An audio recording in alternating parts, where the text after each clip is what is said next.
Hey, buddy, welcome to Matt Men, your source for all things professional wrestling. I'm Andrew Zarian, doing the show live today on a Friday. Generally, we're live on a Thursday, but crazy week schedule for both of us. So we're live here on a Friday. With me, as always, is the window smasher, Rich Stambolian. I smashed my own window. Is that what you did? What do you call that when you do something bad and then make people feel bad about it? I have no idea. What You know what I mean? that? Like if I was like, "Oh man, somebody stole my tires, but I was the one who stole them, and I'm trying to get sympathy." Like that's something, a sociopath. Right? A sociopath. Is that Munchausen or is that something else? Is that Munchausen? No, Munchausen by proxy is when isn't that when you fall in love with your captor? That's Stockholm syndrome. Munchausen is when you think people are sick. Or you think you're always sick? Isn't that it? It's one of them where you're trying to get sympathy for something. I feel like it was really big in the early 90s. Sure. You heard about that constantly in the 80s and 90s. You don't hear about it anymore. I think it's still big. I think it's like acid rain. Acid rain? Nobody talks about acid rain or the ozone layer anymore. It just went away with the 90s. Well, because it's gone. The ozone layer is fucking totally gone. Dude. It's over. Nothing. We're just frying up here. Guys, that's why we're so hot all the time. A lot to talk about here, obviously, on the show. Munchausen is when you pretend your child is sick to get sympathy. That's what you mean? Okay. So you're doing it with objects. Yeah, I think people tend to now make up stories so that they can get somebody to go, "Aw, oh, poor baby." Poor baby. A lot to talk about. A lot of pro wrestling. A lot of stuff happened. We did a watch along on Sunday for Elimination Chamber. It was a ton of fun. I want to thank all of you guys for joining us. We didn't do it on the F4W website. We did it on ours. We're going to be back on the Wrestling Observer F4W YouTube channel next Sunday, which I kept thinking it was this Sunday, by the way, AEW. For like not. 3 months. I thought it's this Sunday. It is not. It's next Sunday. We're going to be live on the F4W YouTube page, maybe even their Twitch. We should do something big. Obviously, it's an AEW pay-per-view. We don't get it all the time. We get it quarterly. So I thought we would do something big and do something fun. Also, Wrestlemania, both nights on the F4W site. And then I think that's what we're going to continue doing. The big pay-per-views will continue on F4W's site. And then the smaller ones we'll do here. Yeah, that works. I think that works out. We got wild on Sunday, too. Oh, we got wild. It was a dirty show. It was a very dirty show. It started out kind of dirty, and then it ended up completely diagonally in the red, super dirty. What did I do? You took money from our fans, our generous donators, and you tried on several pair of tights. Yes, I did. Unbuttoned your shirt. I did a tight haul. You released topless images of yourself into the audience. I did. I think we got a little nuts, man. It was great. It was fun. It was a nice release of life. And it was a lot of fun, man. I love doing this, so we'll continue doing those. Guys, a lot to talk about. So let's just go head first into this Elimination Chamber fallout. The Miz is the new WWE Champion. This shocked a lot of people. I don't think they thought he would be able to cash in successfully. I kind of dropped a hint at the beginning of the show because I spoke to someone there, and they said, I think this is happening. So, and it did. I thought it was done well. The ratings reflected, obviously, people were interested. It was a higher rating than I believe the night after Royal Rumble. So people were intrigued here with The Miz getting the title. What do you think? Before we go into a lot of the detail, what do you think of The Miz getting the title? Listen, man, I'm completely all for it. The dude's a workhorse, and it's funny, I think before you got that information that was slipped to you on the down low on last Friday's show, both of us were talking about how this guy kind of deserves it, and he's this weird standard to be a superstar in WWE, because you actually said it really well. It is a weird standard. The Miz is a anomaly as far as he is everything a company wants, right? But he is nothing that the fans want, and you never see a spread that big. Like with Roman Reigns, there was a spread, obviously, but people still liked Roman. They wanted more for him. You know what I mean? Yeah. It just was they weren't being given what they wanted from it. They wanted more of him. That's why we're seeing such a tremendous run now. People are really into it. I think for The Miz, there's a segment of wrestling fans that absolutely love him, and that's the casual fan, and WWE, and everybody else despises him. So 100%. You were really behind this. You've been saying this for years that, we will see another run with him. We should see another run with him. Give me your scenario here with him. You know what it is? Also, like, that talking smack he did a few years ago, I think really shook people awake. With Daniel Bryan? Yeah, in terms of like, oh shit, like this dude does have like some kind of fire in his belly. I don't know where this run is going. I hope it lasts a while. I honestly don't see it lasting past WrestleMania.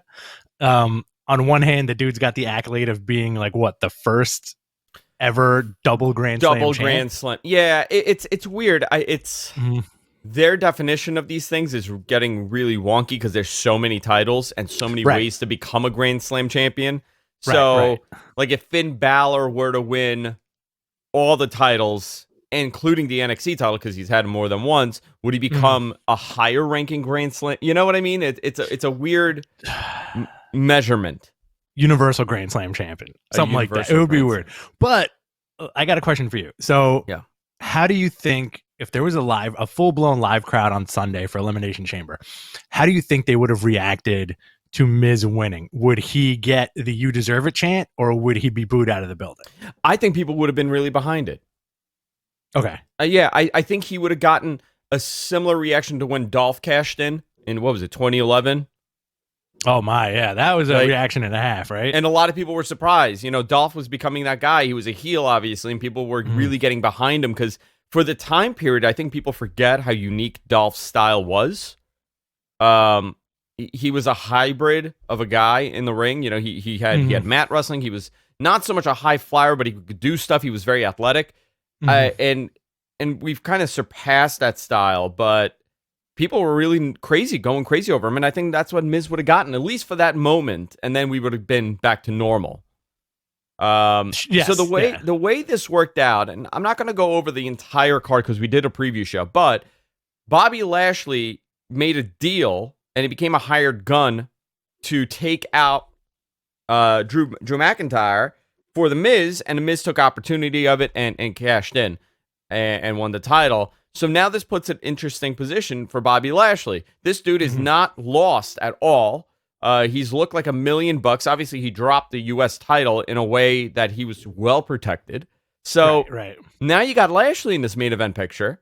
You got Miz in this main event picture. You have Sheamus. You have Drew, and whoever else you're putting in there right now. Which, again, I'm okay with, but still, like, oddly 2009. Yeah, man, it's interesting. It's really interesting. They've kind of reverted back. It's going back to the well a little bit, but again, I'm all for the Lashley stuff. Like, when was the last time you saw a semi-squash match against Braun Strowman? Like, he destroyed Braun Strowman on Monday, right? I mean, I'm the Braun stuff is really interesting because they did. A couple weeks ago, we were talking about Braun and how kids loved Braun. He could have been that guy. I think something happened. The rumors are that they lost interest because he wasn't as hungry as some of the other guys, and he really wasn't, according to people, and who the hell knows if this is true. Perception is everything. The way you take things is very different than the way I take things. People perceived his lackadaisical attitude as being like, well, he doesn't really want it. And they cooled off on him. Yeah, I think there's such a gray area when it comes to stuff like that because, like, we don't know for sure. Like, we don't work backstage. And, who knows? For a lot of these guys, maybe it's just a job. Maybe it's just a paycheck. Not saying that they don't love it, but maybe they're not going home and being like, yo, I got to put on the best matches. I got to be on top. I got to be where Roman is right now, And I feel like stuff like that probably goes a long way with producers and Vince, especially.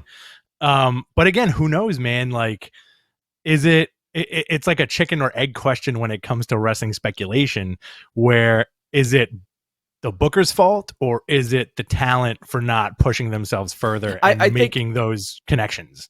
They did like not a poll, but they did a survey, and they were really trying to figure out who that guy is for that next generation wrestling fan. And unanimously, these kids absolutely love Braun Strowman at the time. Right. I think that I believe they should have listened to this because they were really behind Braun, and his action figures were selling like crazy. His merch was going well with kids. They have polls for all this. And once you take something away, once you pull that rug out under this guy, once he has momentum, it's very difficult to come back. And I think that's where Braun is right now. He's in a very, Bobby Lashley squashing you and making you look like that, being so strong does not help you. It helps Bobby Lashley, obviously, but it didn't do anything to help you. So do you think Braun would be better off with a faction like he was with the Wyatt family, or do you think they should have really capitalized on that babyface Hogan-esque run that he could have had when he won, right after he won those tag belts with the Ref's kid? I think right after that would have been the moment. Mm-hmm. Right? That was really a defining moment that really helped him, because he got a title with this kid, and it didn't hurt him. A lot of people were speculating that it would hurt him, but it didn't. Yeah, I think if they really wanted to pull the trigger, that would have been it. But who knows, man? Like, WWE has shown us that they can still go back to the well with certain things, especially with guys like The Miz and Bobby Lashley. Did you think Bobby Lashley would be in the title picture in 2020, 2021? No. I mean, I thought he would be in the picture when Brock, when they were talking about that program with Brock when he initially came in. I was 100%, and I was told 100% he was going to be in the title picture. He was going to feud with Brock. They wanted a big push for him. And weird thing, they debuted him really strangely. They paired him up really weird, and he just stayed in that mid card doing nothing. The Hurt Business thing was really a revitalization of his career in this company. Oh, yeah. It was the best thing that happened. The Hurt Business thing is interesting, too, because it's helped Bobby Lashley the most. Whereas I was like, oh, this is definitely a vehicle for Cedric. Yeah, you're right. But I'm wrong, right? But, go ahead. But was it going to be an avenue for Bobby Lashley? That's the question here. Because if you really look at that the group, you have a lot of older guys, and the group, you're absolutely right. Cedric was going to be the one elevated. Obviously it's not going to be MVP, and it's definitely not going to be Shelton. Which is unfortunate. I feel like Shelton still has a lot to give. Absolutely. Like I wouldn't mind seeing that whole faction with all the titles. Like, MVP was a US champ, right? Yeah. Put that belt back on him. I wouldn't mind seeing an MVP Matt Riddle feud. They both can bring like their MMA style to each other. I feel like it would be very hard hitting, Yeah. Shelton and Cedric get the tag belts, and Bobby Lashley gets the big title. I feel like that would be such a cool moment for these guys. So, to kind of backtrack off of Raw a little bit, Roman Reigns' Edge is set for WrestleMania. We got that last week. That's settled. Riddle also is the U.S. champion, like Rich said. Lashley, if we're going into Raw, Lashley looked great, obviously. Hurt Business, awesome. And what the hell happened to Randy Orton? What did happen? I don't understand. I don't understand the big deal. He was just chewing his dip and got a little nauseous, and he started spitting it up. That's what happened, right? I'm as intrigued and checked out. It's equally intrigued and equally checked out with the Randy Orton stuff, because I kind of feel like it's not that it's going nowhere. I kind of feel like they're looking for an end to this, and they don't know what to do. Yeah. I don't know, man. It looks like we're going to get another match with Randy and The Fiend at WrestleMania. That's what it is. That wacky worm covered match. Dude, no, we're going to get a Firefly Funhouse match. It's going to happen. That's good. Imagine just Randy Orton and John Cena, John Cena in the Void, obviously NWO John Cena, just vomiting that black goo for 25 minutes. Obviously, John Cena, NWO John Cena. Obviously, NWO John Cena. Obviously. He's still there, man. He's still hanging in there. He's just It would banging be on really the cool. He's banging on the walls to get out. It would be really cool if they actually did that. If they pulled the trigger on that. So let me ask you a couple things here. Sure. First of all, Ric Flair, I guess that whole program is dropped, right? The pregnancy angle? Yeah. Okay, that's gone. Ric Flair and Charlotte had a moment backstage, so we're moving on at this point.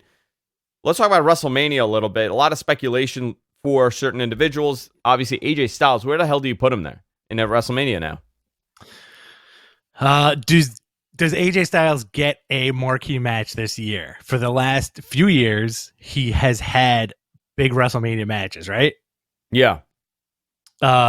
Shane, Undertaker, the cinematic match last year, kind of not ending the Undertaker's career, but when all is said and done, that could be Undertaker's last match. And right? what a great thing to have, that you put on this phenomenon. I mean, I think that's probably my favorite cinematic match. I don't know if I'm going to say it's the best, but it's my favorite one.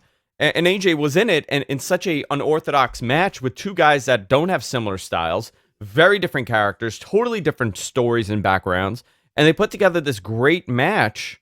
It was shot over like 18 hours, whatever it was. It was like 9 hours to shoot. So I don't know what AJ could do this year. Obviously, it's not going to top The Undertaker, but you got a guy approaching the end of his career that is very over, and people really like him. He's always safe in the ring. You got to do something big with these guys. Treat them like big guys. Don't treat them like a Baron Corbin match, like we saw with Kurt Angle. Yeah, I think AJ is in that upper echelon at this point. I mean, look at his... And this is a weird thing to say, too, because time goes so fast. AJ Styles has had 5 WrestleMania matches since he's been with the company, approaching possibly number 6, right? Yeah. 2016, Chris Jericho, he lost. That was like his first big feud, right? 2017 was the Shane match. He beat Shane. 2018 was that Nakamura. I think that was when he beat Nakamura. Match. And Nakamura the title match. Kicked him in the nuts, yeah. Yeah. 2019 was Randy Orton. Okay. And then 2020, like we were just talking about, was The Undertaker. Yeah. Do you think AJ needs a high caliber match to kind of cement himself as like Mr. WrestleMania Part 2? I think he does needs a high caliber match with a high caliber opponent. Somebody new or a part-timer? Either or. Okay. I would do either or. I wouldn't necessarily I don't know if I would necessarily have to put him with someone new, but who's available? Who could have that match with him that you would be like, "Oh my god." You know who I'd really, really like to see at WrestleMania? AJ Styles versus Christian. You know what? That's a fascinating match. Why not, right? We've seen it, right, in TNA. I think so. It would work on a variety of levels, and I feel like they would just put on a show, and they would take care of each other very well in the ring. Yeah. I don't know. I think for him, him and Daniel Bryan would be a great story. Him and Seth at a Mania level match would be great. Mm-hmm. Him and Roman have had it's just he's really good. He has a good match with everybody. It's true. You can have AJ versus Riddle. You can have AJ versus Big E. Do a little hopping between brands. AJ versus Finn at WrestleMania. AJ Who would versus not Finn, want to see that? Absolutely. Braun Strowman, we discussed. I have no idea where to put him at this point. And obviously, Asuka, Charlotte. Is that who you do it with? I guess so. I'm checked out with that. And it's not for lack of trying. It's the Asuka stuff hasn't been interesting for me. Yeah. And like you kind of, listen, like you can't, as a wrestling fan, you can't turn around and say it should be like this. It should be like this. Oh, I remember when. I feel like they need to keep that wheel moving. And sometimes the wheel needs a new coat of paint, I think Asuka's due for that. I think Asuka needs a new coat of paint at this point. Like there needs to be something there. Yeah.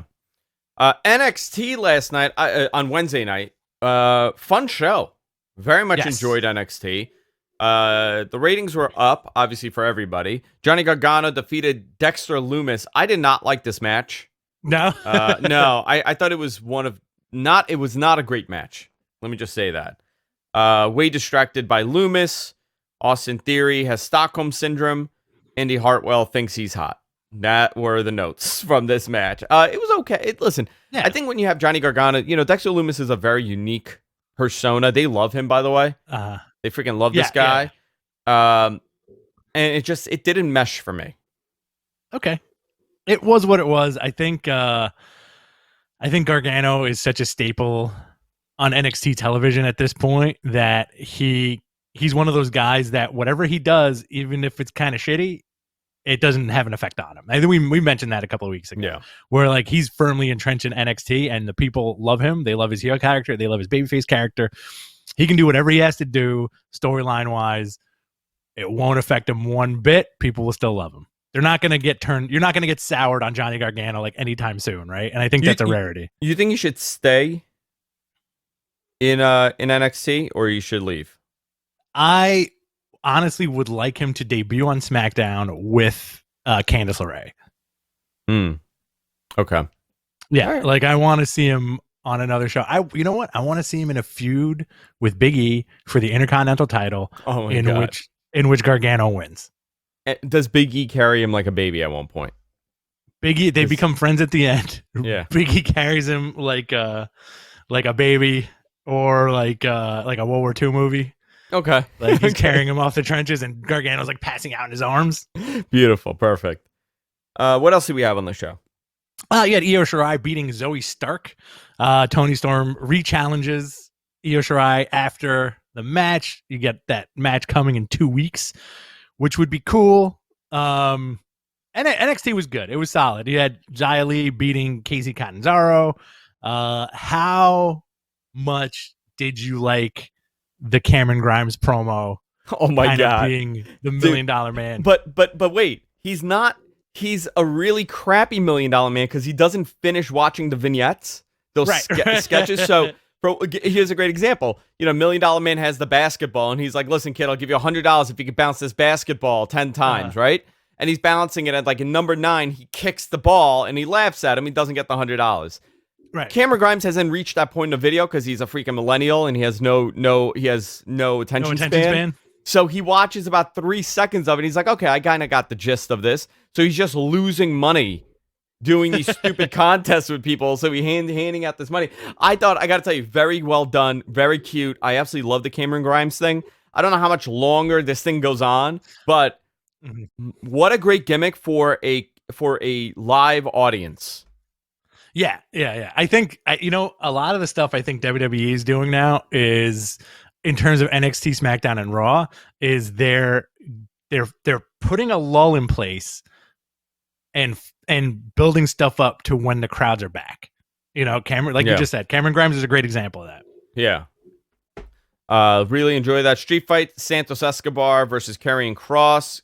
Kross wins and had to fight off everybody, I guess, at that point. What do you think of the Karrion Kross stuff? How is he looking to you? He's looking fine. I'm looking forward to him possibly facing Finn Balor at WrestleMania. Again, it's a lull, right? Yeah. Especially it's weird this time between Rumble and Mania every year. It's very upsy downsy. Well, look at this, right? We went through this month really quick. February, there was a lot of stuff happening. I actually think WWE did a lot this month with moving people around, and creating a program. And sometimes it takes them a long time to do this, and sometimes things don't make sense. But they've done a good job this month, I would say, as far as putting everything together in NXT and WWE as well. Everything is meshing in now properly. We saw Adam Cole swerve Roderick Strong turns on him. The end of the Undisputed Era. Do these guys turn into the Balor Club now? Does Adam Cole start a new Undisputed Era with just ripoffs? And where does this leave Bobby Fish? All amazing questions. I think you're going to get solo Adam Cole for a while. I don't think they're going to go near a Balor Club to answer that part. And I think they're going to do intermittent style Shield reunions with Undisputed Era over the next few years. We're going to see it on the main roster. I don't know, man. I don't like I hate the 5-time returns, like the DX stuff makes it doesn't mean anything because they reunited 500 times. Listen, when they were doing it. Listen, as well as I do, both of us popped every single time for that DX return. Yeah, except for the last one, that was a big no thank you. Like the late 2000s one? Yeah, the most recent one was kind of like the Saudi one. I'm not even counting that one. That never happened, dude. I watched that match. I rewatched it recently. Mm-hmm. I gotta tell you, it wasn't as terrible as I remembered it to be. No, I felt watching that show, watching that match. It was more of like a sadness that came on me because because Hunter just tearing his bicep or whatever the hell he tore his chest, and just everybody losing. Like, you got like the best of the best in that ring, right? For like really genuinely one of the best. Kane, you could say, obviously stood the test of time. This guy, Hall of Famer, obviously, all four of them, and it went off the rails. And you like watching just like the facial reactions from them. They're like, "What the fuck are we doing now?" Like you could see them saying like, "Uh-oh, this threw off the whole thing." And poor Hunter with one arm, just fighting with one arm. He's holding his arm like this, and he's still doing it. You looked at it, you go, you know what? I give them so much credit because that thing fell. It didn't go off the rails. The train just went into a wall, and it blew up. And they were able to kind of piece it together. And Sean, for a guy that has not wrestled in how many years, wrestled the whole freaking thing. Still the showstopper. That is a fascinating match because, like you said, I think at one point during the match, again, this is pure speculation. I think at one point during the match, they may have all collectively looked at each other and been like, ooh, it's not 20 years ago anymore, guys. Like, we got to be a little more careful here. And I also think that the reason why you weren't into it the first time was because you were too distracted by Shawn Michaels' head. Yes. It was a little wonky. Like, you want hair. You want long hair. Locks. Shawn Michaels, super kicking, kissy faces, sexy boy, kicking, super sexy boy. You don't want like, hey, I had to shave my head and I'm a dad, Shawn Michaels. Listen, I'm okay with that. You know what, though? We accept Triple H with the shaved head. He's got a head for it. That's the thing. I feel like it's just when you see people that you don't expect to be bald or shave their head like that, it's off-putting. I think somebody in the chat room said the minute Braun Strowman shaved his head, that was it. He was done. Oh, man. Yeah, but for Braun, yeah. It's like, imagine if Adam Cole showed up next week and shaved his head. I would be very disappointed, and I think his hair gives him some weight, so he would be very thin. He would just look like a normal dude. I know someone recently that pulled the trigger and shaved their head, and they look like a total wacko. This guy, he's a waiter by us, a bartender. Okay, Steve? No, younger, way younger. Okay, a little bit more flamboyant than Steve. Was he the guy that almost gave you COVID? Yes. Really? He shaved his head. He shaved his head, and I saw him walking around. I saw him walking around with a mask and a shaved head. He looked like Michael Jackson from The Simpsons. Oh, get out of here! Like, really, the dude looked a little deranged, a little bit. Yeah, so, big no, thank you. Listen, sometimes guys pull it off, and sometimes they can't. Just saying. AEW. Yeah. A lot of AEW news this week, and I believe there's a big story coming out today. I don't know what it is, but there were hints that every day this week there's going to be something being announced. Bleacher, is it Kane? You know what? It could possibly. What would they call him? I saw a meme where it was a bunch of guys saying that they signed with AEW. I kind of screen grabbed it too. It was Magic Mike Hickenbottom is all elite. It's Shawn Michaels. It's Deadman Mark Calloway, and then Kane. What was Kane? I didn't say that one. I think it was the Blue Flame or something. Yeah. It was Kane in a blue outfit. They'd call him. They could probably call him like Kane Inferno. Or Inferno or some shit like that. Or Glenn. The Glenn. Bleacher Report. We're gonna get a Bleacher Report special on Sunday. It's a women's tournament finals this Sunday, 7 p.m. on BR Live. We also got the huge story that Paul Wight, the Big Show, has signed with AEW. He's going to be co-hosting with Tony Schiavone on the new show that they just announced. Also, AEW Dark Elevation. He will be wrestling part-time. So a lot of people were surprised by this. I'm going to read a little conversation I had with somebody. Please, I need to talk about the Big Show stuff with you too. So hold on. Let me load this up, okay? Yes, I got to pull this chat because I want to get it right. I don't want to, because the last time I did this, I filled in the blanks and then I got yelled at. Yeah, man. So let me not dump on you. Okay, here we go. Let's see. I'm ready. So what was the thing that I filled in the blanks on?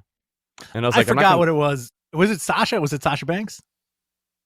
What did I say? No, I never said the Sasha crying thing. I actually, from day one, I said that never happened. Okay. Or it didn't happen the way that it was put out there. Here we go. I'm going to read this, okay? This is exactly what was said to me. And again, I'm not confirming this 100%. I want to be full transparent, and I thought it was interesting. Word going around town is that anyone that is up for a renewal that had issues with Hunter politicking at any point in their career are getting ready to leave. Huh. I said, what do you mean? He goes, Big Show leaving is not the only one. There's going to be many more that are getting out of there within the next year. So I asked, I said, so the people who have issues with Hunter are leaving? And he wrote, hold on, let me open this. More or less, anyone, don't want to say that. Let me just censor this. More or less, anyone that had an issue with him outside of his people are all leaving. I go, does this mean he's getting more influence or more power? He goes, no power at the moment. Basically, people have realized that there's another successful avenue for them to make money without being stuck in WWE and being unhappy. Huh. So I also asked them about, we'll go into NXT because I teased something. You want me? You know what? Let me do that right now too. All right. So if you go clipping this, MG Geek, this is the moment for this. So I spoke to somebody, a friend of mine over at one of the networks, and they said that the sales teams are getting ready to sell ads for NXT on Tuesdays. We're looking at it sometime in April for this. The sales teams have been notified to start moving stuff over. So, Andrew. Yeah. Does that mean NXT is possibly moving to Tuesday nights? Yes. That is what possibly, yeah. I think the Peacock deal changed a lot, by the way. The Peacock deal it's so tremendous as far as a financial gain for WWE and for Peacock as far as content goes. First, content that has a big following. People saying, well, this is a bad deal for Peacock. A million paid subscribers to watch your stuff is not bad at all. The other thing that I asked, and I was told, yes, Peacock contributes into Nielsen. Okay? So that would mean we would start getting WWE Network viewership numbers if they choose to release it. Because there will be a Nielsen association to it. That's fascinating. So there's going to be a Nielsen component to whatever they do going forward. I feel like we haven't fully fleshed out this $1 billion deal that WWE made, because it seems like there's going to be more stuff in the woodwork. There's a lot of stuff in the woodwork, and I have a lot of that information. I've been so occupied with life that I haven't put it all together to talk about. But yeah, NXT possibly moving to Tuesdays, and I was called and told this. It wasn't even a text message. So if this guy calls me, I know that it's not just like 2-3 people talking.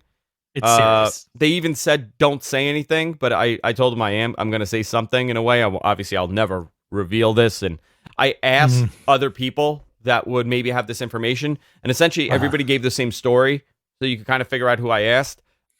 There's about 8 to 10 people that really know what's going on, and they've had their team starting to work on stuff as far as the marketing team goes, or social media goes, or sales go. And it would look like it would be sometime in April, I'm assuming after WrestleMania. So whatever, maybe April. Somebody told me, what is that? April 14th would be a good date. Let's see what April 14th is. Yeah, April 14th. Right? Or the 21st. Something. There is something happening, but I think that's the best thing for them. Move it to Tuesday. Why are you doing this head-to-head? April 13th is a Tuesday.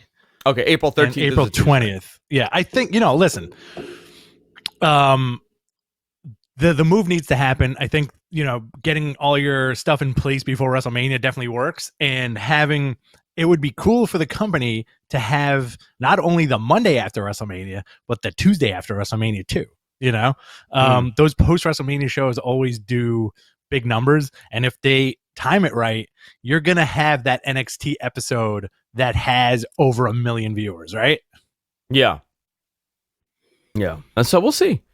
I don't know. Someone said that they're not using Nielsen and ABC's. I haven't read that. I mean, everybody's using Nielsen for ratings at this point. Can we go back to the Paul Wight? Yes.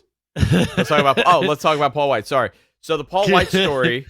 Yeah. They're going to be ditching. By the way, they are ditching Nielsen. So NBC joins Fox and ABC to ditch Nielsen's Live Plus same-day ratings. Okay. So NBC has joined Fox and ABC in swearing off Nielsen's Live Plus same-day ratings. This means that CBS is the only broadcast amongst the big four channels sticking with the earlier snapshot of how the show performed. That said, in recent seasons, CBS has also shifted overall resilience and metrics. So it's one way of doing the ratings. But they're going to have another. They're going to provide numbers. Let's just put it that way. So Big Show, Paul Wight, he's going to wrestle. Okay, so yes. a lot of people were upset. A lot of people were surprised. A lot of people were happy. Yeah. I think this is here's where it gets a little dangerous, right? Sure. How many of these guys are you going to bring over, and in what capacity? As long as they're not being used on TV regularly, I'm fine with it. There's no problem. Right. I think having Paul Wight there, the main thing is he's a great hand to have that could teach an entire generation of wrestlers how to wrestle. Yeah. He's a big dude. He was in WWE for 21 years. Crazy, isn't it? 22 years? 1999. Yeah, Plus 22 years. His years in WCW, which I feel like people kind of like discount, but remember when the Giant debuted In WCW. And when we were younger, we were like teens at the time, and you know what the first thing people would tell you is, that's Andre's son. Right? That was like the kayfabe going around that the Big Show Paul Wight was Andre the son of Giant's Andre, son. yeah. Right, the son of Andre. So it kind of brought more attention to that, having him feud with Hogan and all that stuff, and then having his run in WWE for 20 years. Pretty fantastic. Can I share with you a funny Paul Wight thing? Yes. So, my wife's grandmother, she would watch wrestling, right? Okay. And one day, this is many, many, many years ago. One day wrestling was on. We were over at the house, and then my wife's grandmother was saying how much she loves Paul Wight because he's so big. And then my father-in-law goes, hey, I know that guy. He's a Greek guy from Astoria. I grew up with him. No, that's not true. Yeah, well, no, Taki, right? His first name is Taki, and his last name is Witakis. Taki Witakis. Now, that's not true at all. But two things. One, my father-in-law is definitely the guy who thinks he knows everybody and grew up with them. And number two, from that point on, we would joke around that Paul Wight is just this big Greek dude. Yeah. He is a big Greek dude. That's his gimmick. He just comes out with the flag and everything. Kenny Omega versus The Big Show. Eddie Kingston versus The Big Show. I'm all for these matches. I'm fine with it, dude. He's gonna be used in something. I think him and Shaq could do something. Him and just do something. You could do something, just not everything, and I'm okay with that. I think that's a pretty cool acquisition. I'm told that there's more. Let me just put that out there. Or there's a lot of interest from people. Okay. Got to kick this up, baby. I'm having my coffee, Rich. Here we go. Let's do it, man. I hope there is some rum in that coffee. There's a lot of rum in the coffee. So, all rum. So let's go into some more stuff. So Big Show, obviously, he's going to wrestle part-time. They also announced a new series.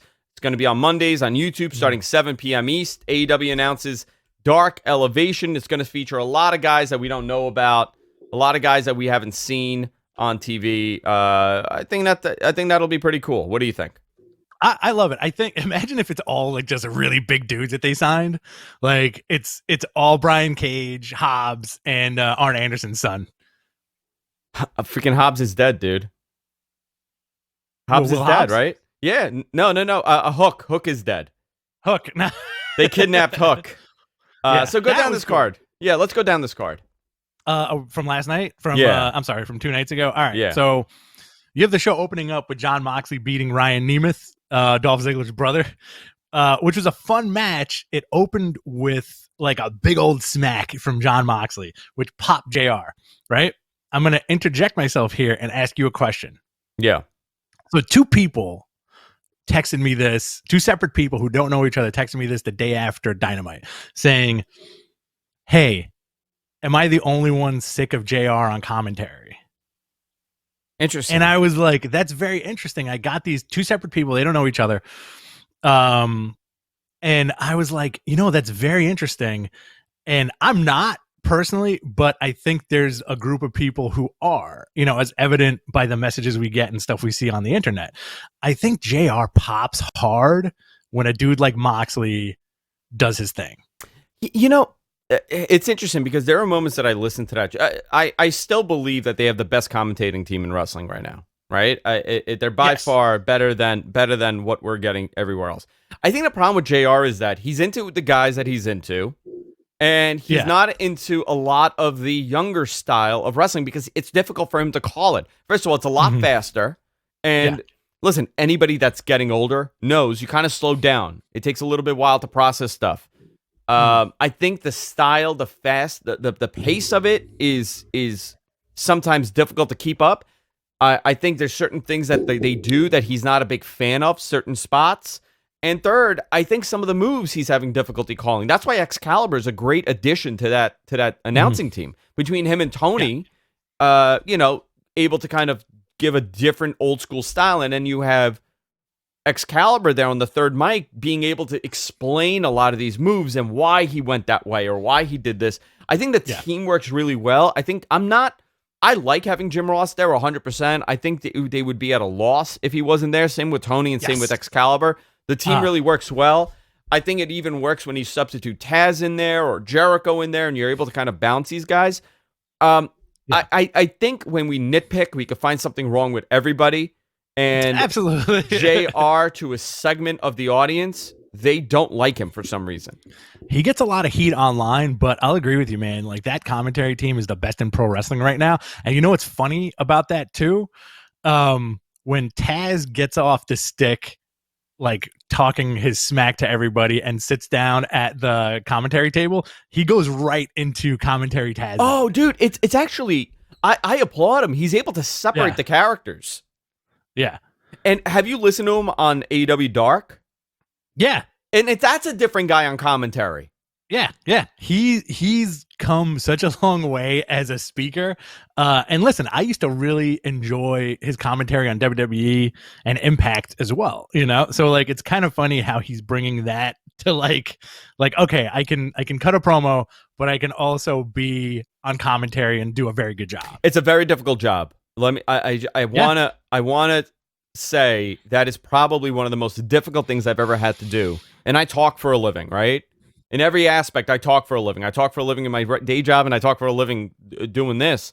That style of talking is very unique because if you talk too much, people are going to say you talk too much. If you talk too little, they're going to say you talk too little. If you call spots too much, they're going to say you're calling spots. It's such a sweet spot. Like Matt Striker. Matt Striker gets tremendous crap for not being a great commentator. I got to tell you, I think Matt Striker is very good. I think with pretty good commentator. He's a pretty good commentator, and I think he gets too much crap. He was unbelievable at one point when he first started doing it in WWE, and they broke him. They really did with their guidance. They took the personality out, and then they just made everything so bland. Then he's just getting back. He's changing. So it's a very difficult job, and kind of look at it as you got the best of the best. You got two of the best sitting on that booth right now, Tony Schiavone and Jim Ross, guys with 40 plus year experience doing this. even if Jim Ross is not at the top of his game, he's still better than 90% of the people out there. Oh, forget it. You know who else I would love to see? Like if they keep doing this interpromotional stuff. Who? Kevin Kelly and Rocky Romero. Yeah, dude. I expect Rocky to show up there. Yeah, absolutely. I don't want to say anything because actually we should get Rocky on. Yeah, we should. It's been a while. Yeah. So after Mox beats Ryan Nemeth, he cuts a very Mick Foley level type promo. Very aggressive. Yeah, great promo. About the death match, which kind of makes me think he's taking time off after the death match. I feel like he's going to lose. Well, Renee, when is Renee due? Very soon, I think. I think within the next couple of months. Okay.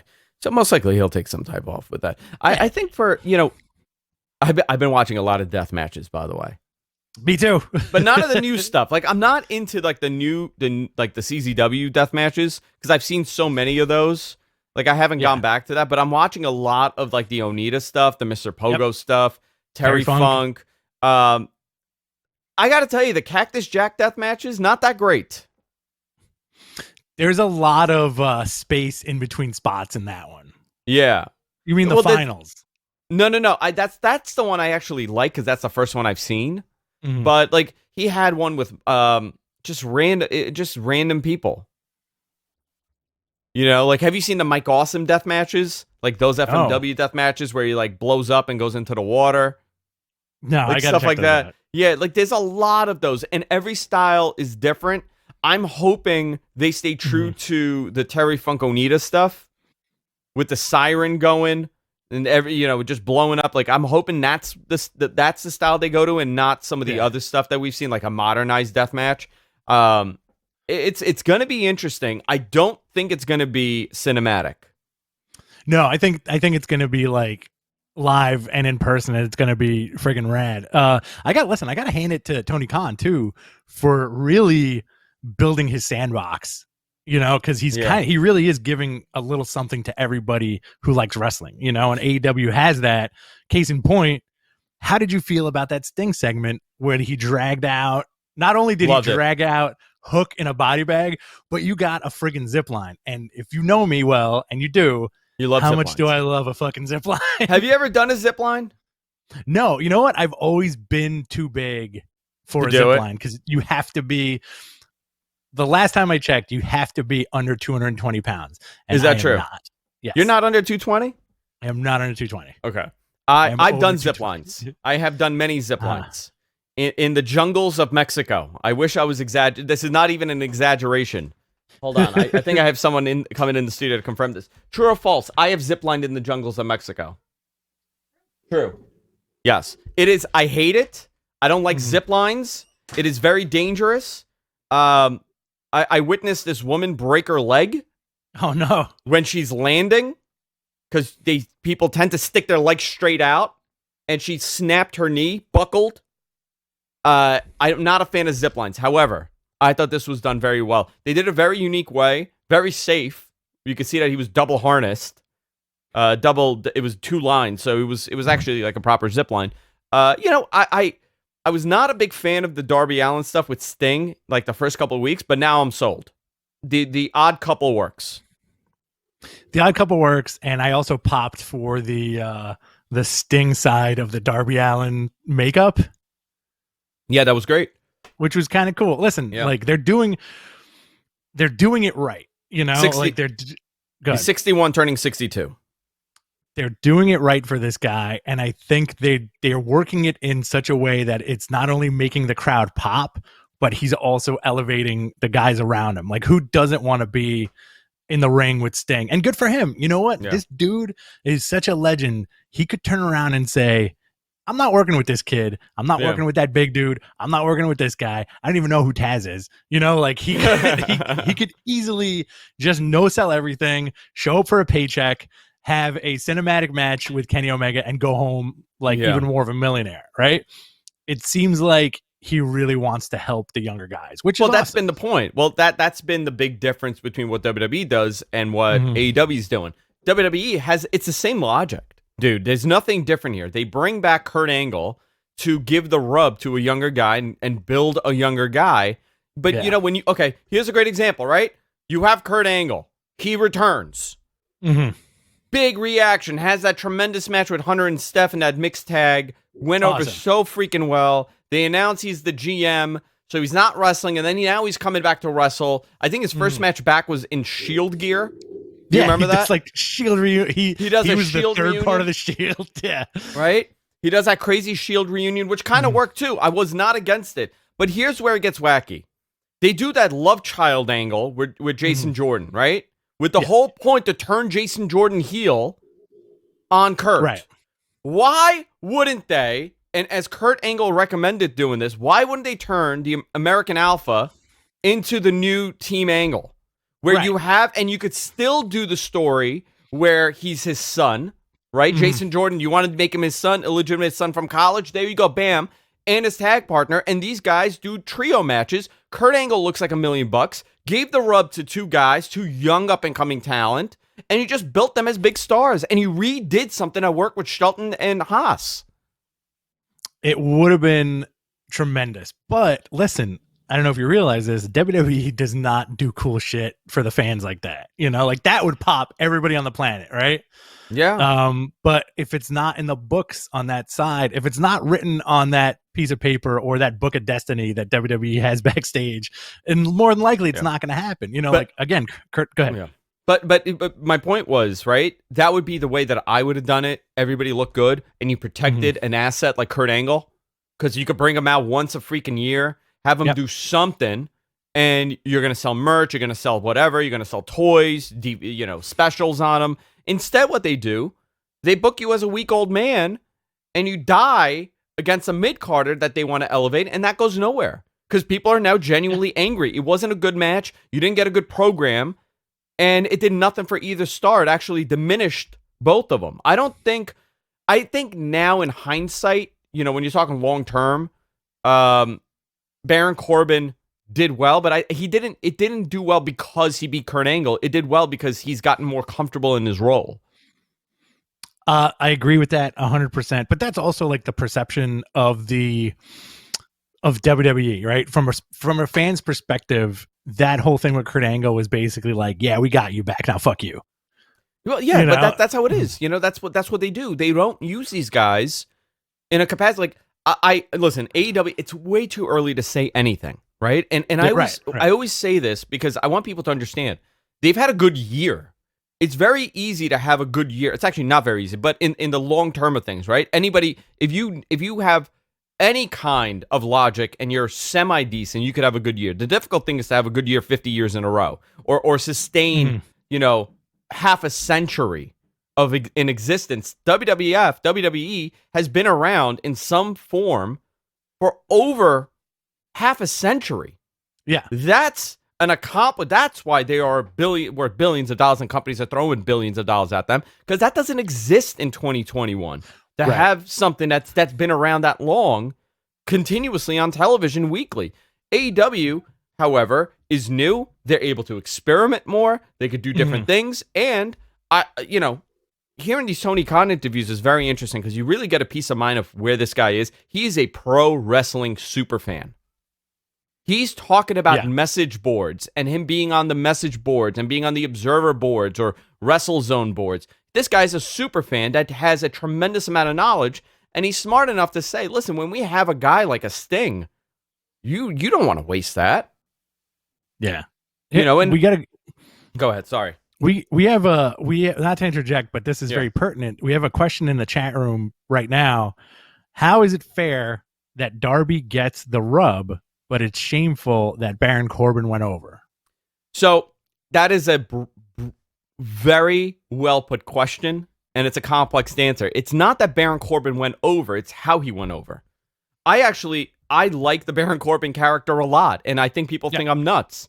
I like where he is now. I think he's way better where he is now than he was then, but it wasn't done in a competitive manner. It was done in a way that you were already told that this is a weak old man. It was a one and done with no follow through. I think that's the big issue, where WWE will do this thing and then it's over, right? There's no longevity to come from that. How old is Baron Corbin? How old is he? Let's see. Baron 22. All right. Baron Corbin is 36 years old, okay? Great. How old is so he's not a young up-and-comer. He's 36. They could have done that with anybody else, first of all, right? And they could have kept it competitive. So now let's say you need to do Baron Corbin. How do you make it? Make it competitive. Make it mean something. They told us from day one, Kurt Angle is this old man. He's nothing that he was. And he didn't get any up. He didn't have any resilience. Like, they told us that, and he was, they were right. He was a weak old man. So weird. Right? Like, I find the execution the problem, not the actual on paper. You know, you can make anything turn out good. Yeah, I think, again, but that's a difference between the way WWE presents a story and the way AEW is presenting something now, where, like, on the AEW side, it's a little different because it seems like there's rhyme and reason to it. You know, like, once this whole thing with Sting and Darby Allin happens, you're going to get something interesting out of it, you know, and it shows you that the company has a lot of faith in Darby Allin. Whereas the Baron Corbin stuff, yes, it shows that the company has a lot of faith in Baron Corbin by having him retire Kurt Angle, but also, like, there was no follow through with Kurt Angle, you know, like, I think fans were a little jilted because they wanted a little more from one of their wrestling heroes, you know. Well, listen, I wanted to see when you have guys like that in that capacity, and I know we're veering off a little bit, but I think this is an important discussion. When you have guys like a Sting or a Taz or a Paul Wight or a Kurt Angle, I mean, the list goes on and on. You are very fortunate to have those minds within your company. It's a rarity. Those guys are anomalies. Taz was an anomaly. You know, look at his size, look at his gimmick. He worked where he worked, and he made a name for himself, and he has a great mind for the business. Big Show, you don't get a 7-foot-something guy like that every day. Those guys don't exist. Kurt Angle is a legitimate Olympian. He's a world-class athlete. You don't get that, and it's a shame if you don't utilize them in the right way. That's my issue. It's not. Listen, and I'm not saying that these guys like Sting. I don't want to see Sting with the title, right? But I also, I'm not going to say I'm against it. I just personally wouldn't want to see it. If it's done well, it's done well. Yeah. Sting is there for a reason. Listen, Bill Goldberg, I keep telling people, and they think I'm nuts. I don't hate having him on TV. Right. I don't. I really don't hate seeing Bill Goldberg or Edge or Sting or any of the older guys if they're done properly, if they're used properly. I think it's definitely the presentation and it's the perception. I think the groans that people have for Bill Goldberg is because you can see it coming from a mile away. Yeah. You know, and it's like the stunt casting. But, you know, like there's the other issue too, where, again, this is perception, but it seems to me that when your Taz and your Paul Wight and your Sting are in AEW and your Arn Anderson, right? It seems like Tony Khan may say, hey, what are you guys thinking? As opposed to on the WWE side, where it's Vince going, I will tell you what you're thinking. And this is what you need to do. You know, like it's very like apples and oranges. Again, that's the perception we get. Otherwise, people wouldn't be jumping ship. You know, like if Paul Wight didn't have a problem, he would still be in WWE, probably making like a decent Legends check, right? Yeah, there's more to it about why he left. I don't. It involves money for sure. I don't want to go into it because I'm waiting for someone else to say it. But a lot of it had to do with money more than anything else. You know, maybe he was told he can't do certain things, and he was like, "Well, I'm not even wrestling on TV, and you're telling me I can't do these things on the side? I'm out of here." You know what I mean? No moonsaults off the top rope. You know, I want to see him do a moonsault. I really do. I would love to see the Big Show do you think they're gonna give him the same exact theme song except replace the words Big Show with Paul Wight? Do they call? You know what? Paul Wight retweeted us. He really liked a tweet that I said on the Matman channel, on the Matman Instagram, Twitter, I should say. Somebody was like, "Well, I don't want to see Paul Wight wrestle." I'm like, "Listen, it's less about him wrestling. It's more about having a mind in the back, you know, that has a good understanding of the business. You need to build these guys in there. You can't just have a company of of young guys with with very little TV experience. You got to build up the back and a little bit and have influence. I think it's the right thing. We'll see more of these. As long as they're not every week on TV, we're not getting a Big Show match. I'm perfectly fine with it. Same with Sting. I think it's really cool right now. He's coming out there and with the body bag and doing the whole thing. So Sting video package we described. He kidnapped Hook, which is Taz's son. I'm still gonna say this. I think it's the biggest revelation in 2021 wrestling is that Taz is a white guy. I think a lot of people don't know that he's an Italian dude. I said something on Twitter, and they're like, "What do you mean?" I thought he's Dominican. I'm like, "He's not Dominican." Some guy's like, "I thought he was Puerto Rican." I'm like, "He's not Puerto Rican. He's an Italian dude with a really, really heavy tan." He could be very ethnic, but you never know. You never know. He could be very ethnic, and that works for him. He's he's a New Yorker. At any point, okay, and I'm going to describe this. There is a fine line in New York. If you're very New York, there is a fine line between a Puerto Rican, an Italian, and a Jew in New York. Sure. It's different variants. You could go. I mean, it's all the same. New York kind of becomes a personality for everybody. Yeah, absolutely. So I thought that was interesting. I like what they're doing there. We got Hager beat Brandon Cutler. Brandon Cutler looked good in this match. I want that dragon mask to look more cool. Oh yeah. Yeah, the entrance match, because he's like a big D&D guy, right? Big Dungeons and Dragons guy. Yeah. I want that dragon mask to look like real effing scary. We saw that after the match. The Inner Circle attack. The Young Bucks make the save, and we got a moment where MJF and Jericho are shown with Papa Buck bloody, and Papa Buck gets the blood all over the truck with the Young Bucks on it. You got to see the blood smeared everywhere. So they murdered the Young Bucks' father and took off, and they did the pose and they ran away, which was I like Jericho running though. Him running away was actually really funny. I've never seen him run away like that. Not the best blood job for television. It just looked like again a very small gripe. It looked like Jericho smashed a ketchup bottle on Papa Buck's head. Yes, it did. Yeah. Then we got a video package of Kenny Omega working in a workshop and essentially making a bomb. Very reminiscent of the old Undertaker making the casket. Remember those vignettes for like weeks and weeks? He would just make a casket in his workshop. So we saw a little bit of that. Kenny Omega made a bomb for the exploding bomb, the mine match or bomb match, whatever the hell they're putting in there. Nyla Rose defeated Britt Baker in a quarterfinal match for the AEW Women's Tournament. I don't know if the right person won here. What do you think? You think Nyla should have won or Britt Baker? Listen, I agree with Nyla winning because when AEW started, she was billed as like this Omega monster, right? Yeah. And that kind of faded away. And, she was on television, she was losing, etc. I think this is the rebuilding of that Nyla Rose character. And listen, Britt Baker will have her shot. She is destined to get that title, right? Definitely, 100%. They absolutely love her. They adore her. They're very big on her, and I think she's a great personality to have. She's improved tremendously, too. Yeah. We got the main event. Lance Archer defeated Rey Fenix. Face off the Revolution qualifying. It's the face off the Revolution qualifying match. Face off. What is he writing? What is he trying to tell me here? Face of the Revolution. This is the qualifier for that big match at Revolution. Okay, got it. Okay, sorry. What is he trying? What's the albino wino trying to say here? Face off?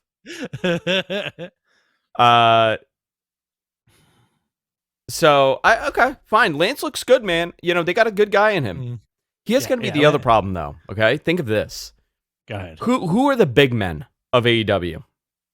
Like, who's their giants, right? Braun is he tall? I'm talking like big, tall, like giant, tall. Luchasaurus. You got Lance Archer's a big dude, right? Jack Hager. Jack Hager's a big dude.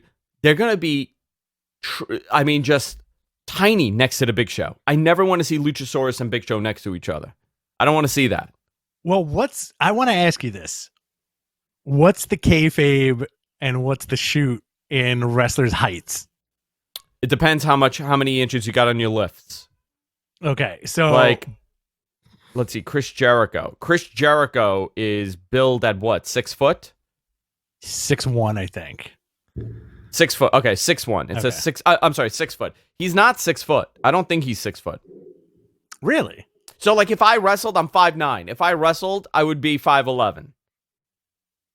Okay, so you add the two. So I'm 6'3". Would I be 6'5" if I wrestled? Yeah, definitely. You'd be 6'5". You could even be 6'6". No, you could be 6'6". 6'7". and they would bill me at 6'4", but shoot me from like my toes up.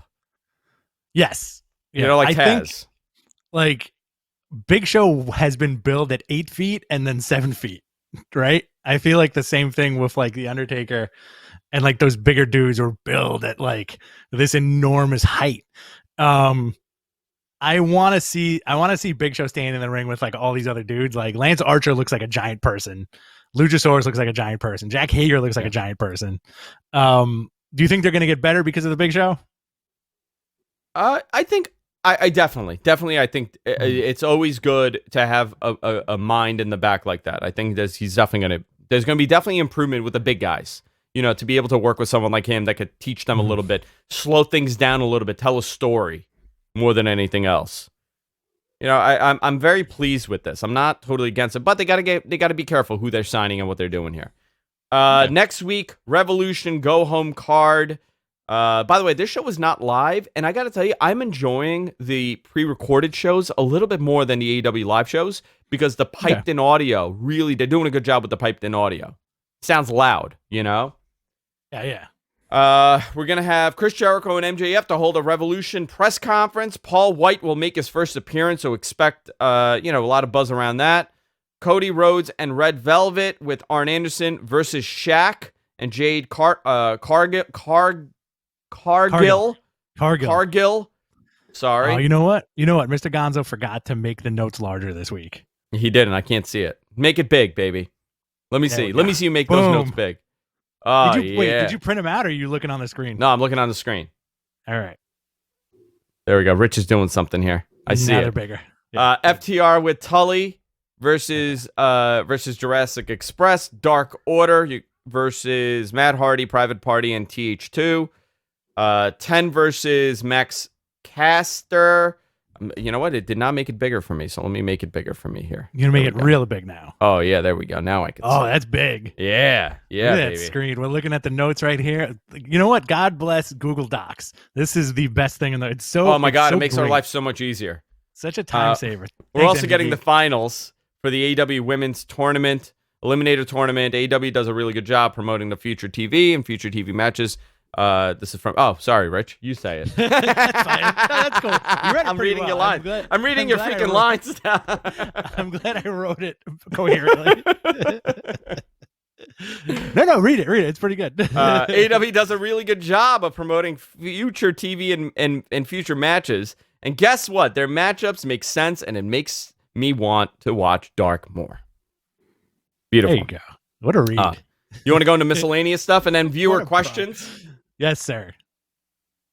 All right. It looks like, unfortunately, Josephus, the question mark, passed away the other day. R.I.P. Josephus. 36, young guy. He was a big friend to the industry. Yeah. We also have the new WWE PC recruit class reporting, including Taya Valkyrie, Bronson Reichsteiner, and Parker Boudreaux. Taya Valkyrie is John Morrison's wife. Yes, wife. She is. I kind of want to see what happens with her. I'm not too familiar with Bronson Reichsteiner, apart from the fact that he is Scott Steiner's kid.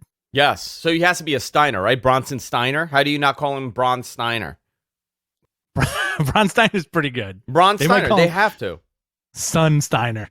How tall is he? I hope he's tall. 6 foot. All right, they could bill him at 6'2". Cool. 23 years old, football player. The dude has a look. He actually looks like Scott, a little bit. Yeah. Great body on him. Let me just tell you this. This is really what they love. He's a big dude, very muscular. Really, I'm very curious to see what they do with this. Yeah. And you also have Parker Boudreaux. Another big dude, right? People are saying that he is the Brock Lesnar of the future, and this kid's like 18. I don't want them to do that to him.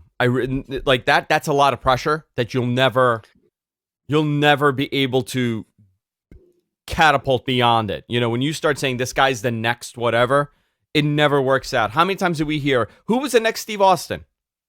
Do you remember how many times we heard this guy's the next Steve Austin? Right. The first one that I remember it happening to was Ken Kennedy. Oh, this guy's like the next Steve Austin. And then we saw it again with Jon Moxley. This guy's like the next Steve Austin. It's always difficult when you have that stigma attached, you know, that you're the next somebody. This is a big kid though. Do you think they're going to run into that danger of Vince seeing this guy and being like, put him on Raw? Well, that's what happened. You know, Brock was in. So there's a what if I want to do with you, which we kind of touched on a couple of weeks ago. That there is an interesting what if about Brock Lesnar joining WWE a year prior. Okay. So Jim Ross had promised his coaches that he wouldn't poach Brock until his senior year. Okay.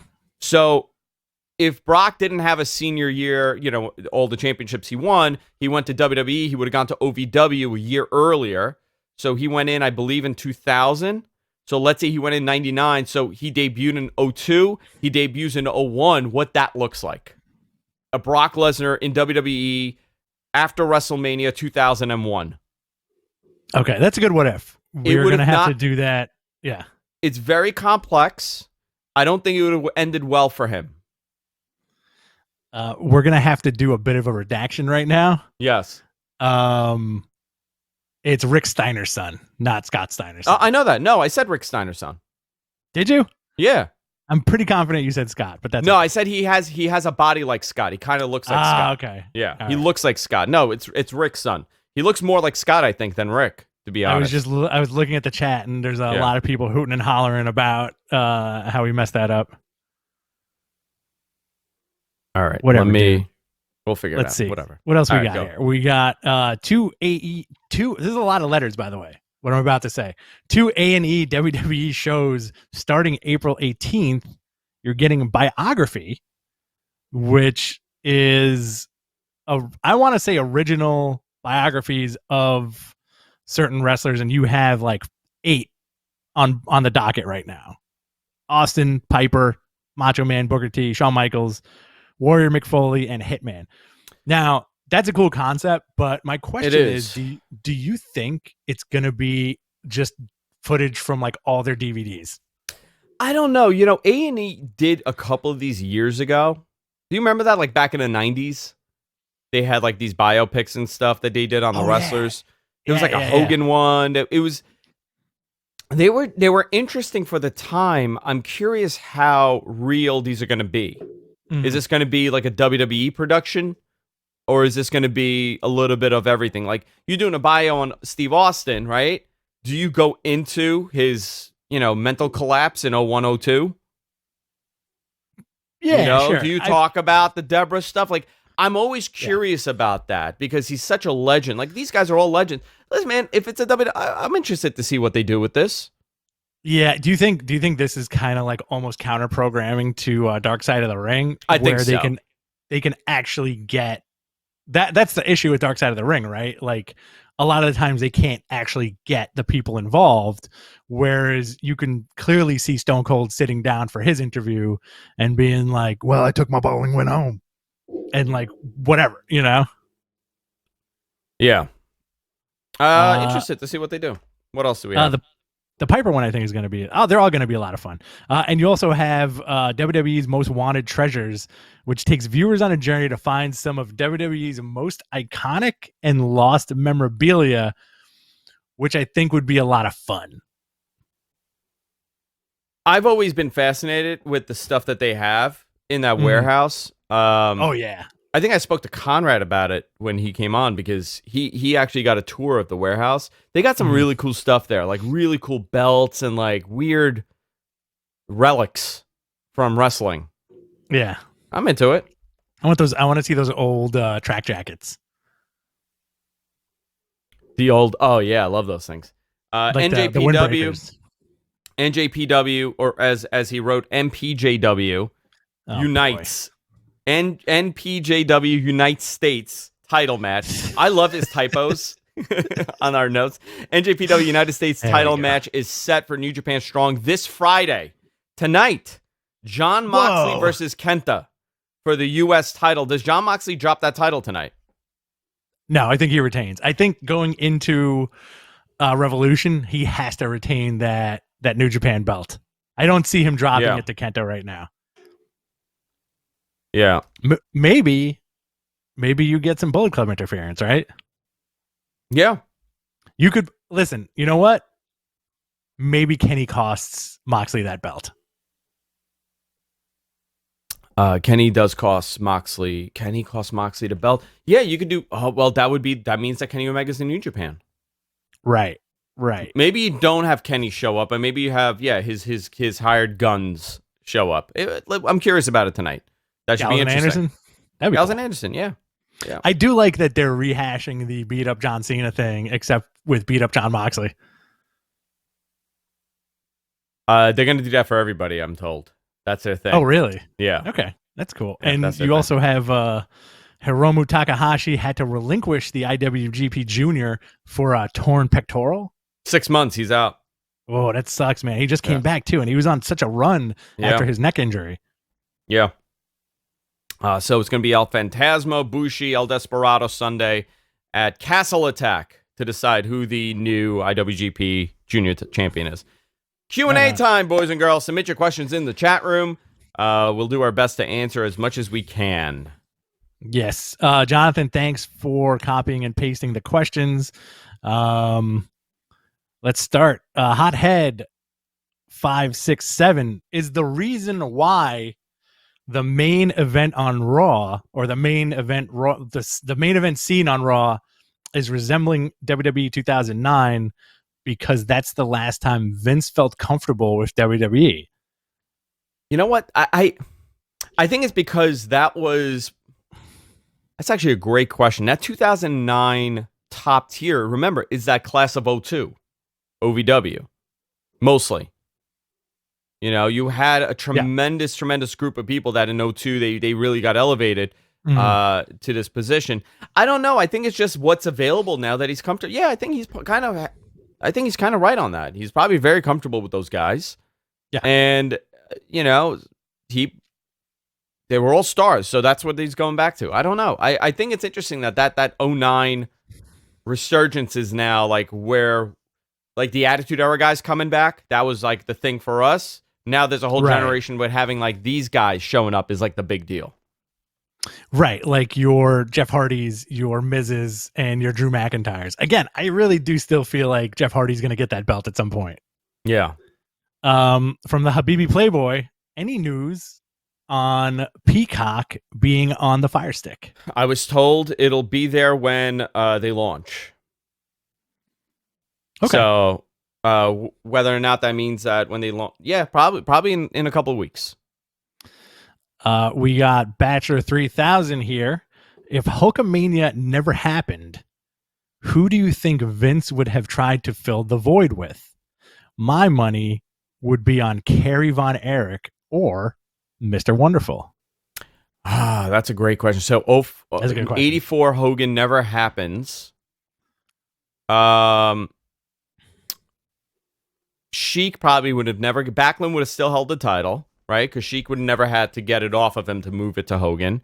Probably Paul Orndorff would have gotten the title as a heel, right? At one point. Roddy Piper would have been a guy. Kerry in 84. Would Vince have signed him? I don't know. I don't know if it would have been Kerry. That's an interesting question because Backlund retired because he lost the title. Right. He just lost interest in it. You know, he was there for so long. I don't think he would have retired. I think we would have seen Backlund there more. Maybe Bruno would have had another run in 86, 87 with a title. Sarge would have probably had an earlier run. You know, from 84 to about 1990, 91. that whole show was the Hulk Hogan show. So there was numerous people that never got a title run because of this. Because, you know what? Probably Macho would have had a more resilient run. Same thing with Warrior. Maybe Warrior would have been the guy in 86, 87. I think Piper would have been definitely at the top. A top heel, yeah. Yeah. They had so many, like, the interesting thing about like that era of pro wrestling and also subsequently the Attitude Era is that Hogan era had so many huge personalities working for WWE at the time, right? Yeah. Hogan, Andre. You had like kind of like that blurred area where it's like in one fell swoop, you kind of had Hogan, Andre, Macho Man, Ted DiBiase, Ultimate Warrior, and Piper and Rick Rude, right? Just to name a couple. And then Dusty Valentine, Harley Race. They were all in that like kind of blurred 80s era. What if you're able to entice Ric Flair to go over? You know, in 84, 85. Do you think we would have gotten Ric Flair versus Andre? Oh my God. That match has happened, I believe. Yes. Yeah. Somewhere. In the 70s, right? It had to, or like the earlier 80s. The whole expansion relied on Hogan. If you don't have Hulk Hogan, can you expand the way you did? I don't think the success of Vince would have been there if there was no Hogan, to the point that the way that he succeeded. Okay. So that's a great question. I think I'd love to dissect that a little bit more. Like the 84, like my wrestling thing is like 87 on, really, my detailed memory. Yeah. Plus, like, you could argue, I think a good argument with that is what would have happened if Magnum TA stayed healthy? Magnum in NWA? Yeah. Yeah, Magnum would have been a humongous star. He was their answer to Hulk Hogan. Yeah, Magnum TA would have been like on top, right? If he didn't get into that car accident. But you know what, though? But we don't, I always say we don't know, because the same thing was about Barry Windham. You know, Barry Windham was supposed to be the man. Luger was supposed to be the guy. He was the answer to Hulk Hogan for WCW. 87, you know, this guy was a horseman, I think, in 86, right? They were playing around with that idea. Lex Luger had been around for a very long time, and he was the answer to it, but we just don't know. What if Vince, instead of Hogan, it was Sting? Or was Sting too late in the 80s for that? Sting was too late in the 80s. Sting was a little too late in the 80s, but if there is no Hulk Hogan, maybe we don't get a Sting. You know, he was the glitz and glam. A lot of this stuff would have changed. Snuka, people are saying Snuka in the chat room. Snuka already, Vince would have gone with Snuka if he could have. Right? Okay. Vince knew too much about Snuka's personal life. There's nothing that says Snuka should not have held that title. Every indicator points that Jimmy Snuka should have been the WWF champion or WWF champion at one point, but his personal issues were just too much. Okay, fair enough. Moving on? Yes.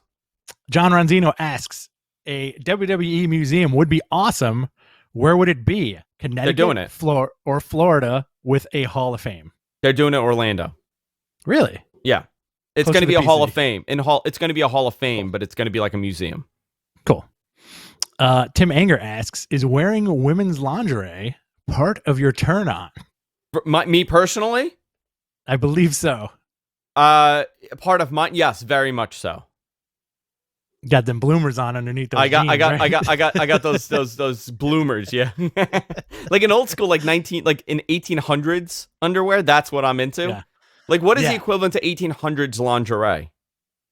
Oh man, like pants, like silk pants, silk trousers underneath like your pants. Yeah, I wear a 1920s bathing suit under my clothes at all times with vertical stripes. You know, I wear the workout ones with the vertical stripes, and we throw a medicine ball at each other. Hip, hoop, hop. This is how we're getting jacked for WrestleMania, by the way. Look at this. By the way, you want to see? Strongman stuff. Want to see? Yeah. Ready? Look at that. Please, yeah. Look at that. Hit it. Look at that. Look at that. Little dad arm. Hell yeah. Just one of my arms, because this is what I carry my kids with. I just hold them up like this when I walk with them. I never cradle them. Just hold them up like this. Like and the other one holds the pistol. The other one holds me. All right. Fifth Generation Carney asks, do you think the Young Bucks are dirty politicians backstage? Ooh, lascivious question. Oh, no. I think they know what they want. I think their track record has kind of shown that they've made their own path. Right. I think they're fine. I don't know them. I don't really hear much about them like that. So I don't know. If anything, it seems like it's the opposite. It always seems like the stories you hear from like years ago are like guys trying to politic them out of spots. Yeah. All right. Transferring Heat Podcast asks, what are your thoughts on the Observer Awards? So the award issue is out. Tony Khan did a podcast with Dave going over the winners. I have it open here. Let me do F4W. Nice. Sorry, I just closed it out. March 1st Wrestling Observer. So I haven't run through because it came out really late. I didn't have time to read this week's issue. Normally I would have read this, but I didn't have time. But Wrestler of the Year, essentially, right? First place. So to kind of go down this, the Luthez Ric Flair Award Wrestler of the Year is Jon Moxley with 4,800 votes. Great. I agree with that. Kenny Omega had 1,300. Second place Kenny. Naito third, Ibushi fourth, Drew McIntyre fifth, Bayley sixth. Just to name a few honorable mentions, Okada obviously he had 200. I don't know how he does this number. It says 4,800, but and then it says 200 and something. So I don't know how he schemes this.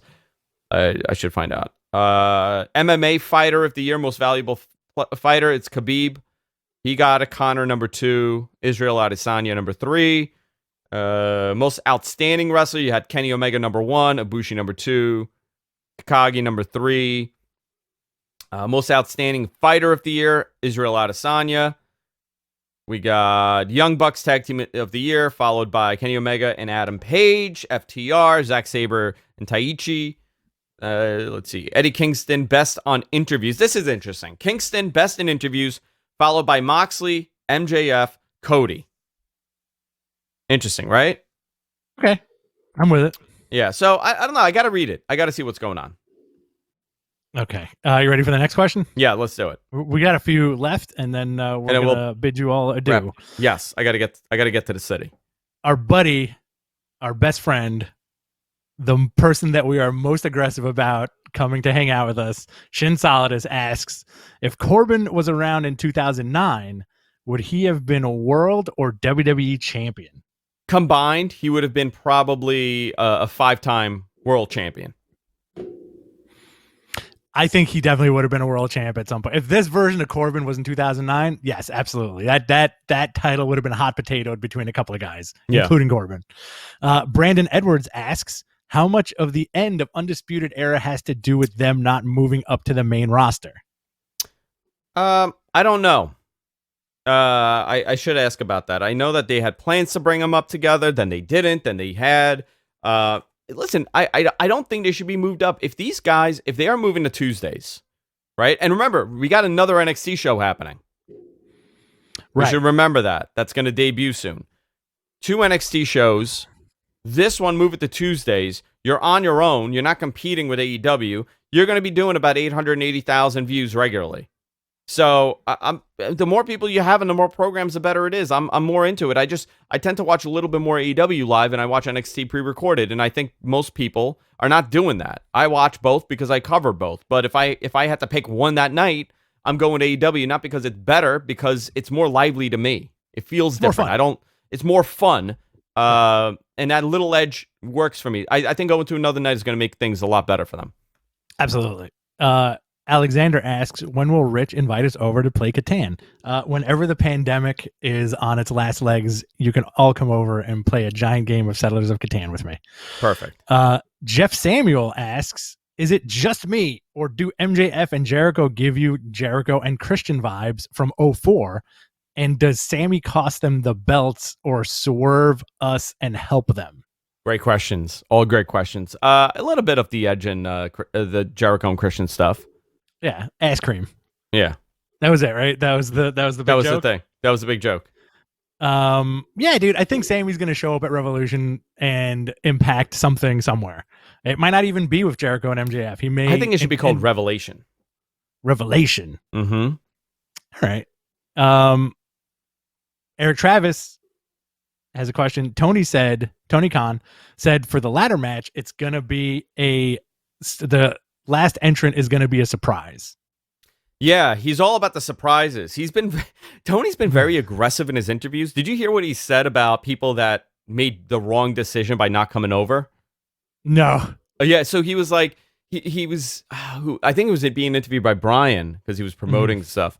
And he turned around and he's like, oh yeah, there was a whole lot of people that wanted to sign. They just didn't have the confidence. They just didn't know that we're going to be successful. So they didn't sign. And I told them, I told you so. And some of these guys ended up coming to us, but a lot of them didn't, and they're regretting it because we had big plans for a lot of these people. So I'm curious who he's talking about. I hear that. I think definitely Gallows and Anderson could be in that conversation. Their last podcast was them talking to Don Callis, and they kind of touched on how like they should have signed with AEW because all the stuff that they have done with Kenny would have happened a year ago. By the way. Yes, sir. Maybe timing would have been terrible. Pre-pandemic, remember, going into the pandemic and having that happen, you just cut off a big story. Mm-hmm. This kind of worked out better. I think now that we're at the end, things are going to get. I truly believe. There was another question in here in the chat. I don't know if it was in there, but they were asking if we saw that. They asked why there are AEW tickets for sale still. We were just talking about this. If you go to the AEW website, All Elite Wrestling, and then you go to AEW events, you could see that they have tickets on sale. Obviously, a lot of them are in Jacksonville. But on April 7th, they have tickets on sale for Pennsylvania. On April 21st, they got tickets on sale for Boston, Rochester, New York, June 16th, June 23rd, St. Louis, Houston, Texas on the 30th, Milwaukee, all the way to September. They got tickets on sale. Actually, they got July, and then they got September because they had to move Newark. I don't know if this was recommitting to venues from the year prior and they'll cancel, but you could see what seats are available and what seats are going to sell. So I don't know if that's what this is. Let me see if I could buy tickets. Yeah, I could buy tickets for AEW right now. Do it live on air. I could buy it for Rochester.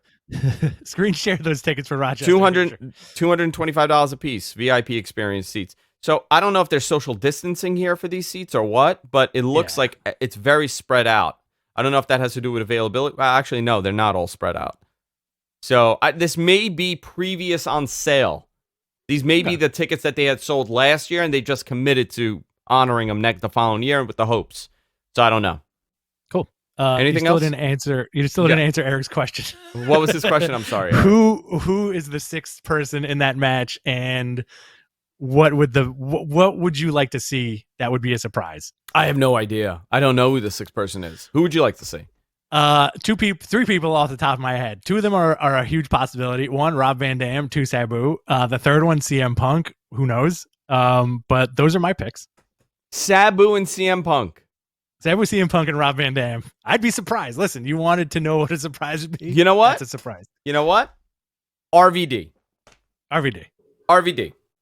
All right. Let's see. We got one more question here from Elijah Washington. Do you think WWE should give the wrestlers their themes back? I think Jeff should get No More Words, and Drew will fit Broken Dreams for Mania, and Sheamus should get Lobster Head back. I would love the Lobster Head one back. Absolutely. I hate the Jeff Hardy songs. Like the ones that are singing those, like that era of themes. So yeah, it doesn't matter to me. I don't know. I think they're fine. I think the themes are okay. They're fine. There's, like, I was thinking about this the other day with regards to the Miz. Are in 15 years from now, are you gonna pop hearing the Miz's theme song? I don't know. Because there's got to be a generation of people who work out, let's say, or like go about their business, and they're like, they have the Miz theme song like on their playlist and they're ready. That shit gets them all aggressive at the gym and they're pumping, they hear like I came to play or whatever nonsense words are in his theme song. All right. Are we done? I think we're done. That's the last question. That was the last question. Guys, sorry, I got to get out of here. I didn't make it. I didn't get all your questions, but we'll be back next week on Thursday. Next Thursday, we're going to be back with another podcast. I believe Sunday we will be live. Yeah, next Sunday we'll be live with our AEW Revolution watch along. Yes. We're going to be on the Wrestling Observer website. I got to talk to them. We may do something bigger for this one. Also, if I promise you a subscription to the Observer and you have not gotten it yet, please let me know. I forwarded everything over, but maybe I missed somebody. So please remind me if you did not get yours, I will get you yours. We had so many people email for them, so I send everything over. I just want to double check and make sure everybody got it.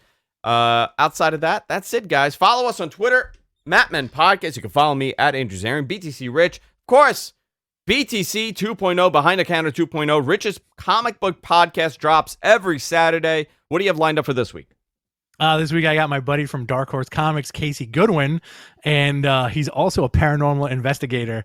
The episode took a turn, and it's a lot of fun. So you can check that out Sunday. Just follow my Twitter at BTC Rich.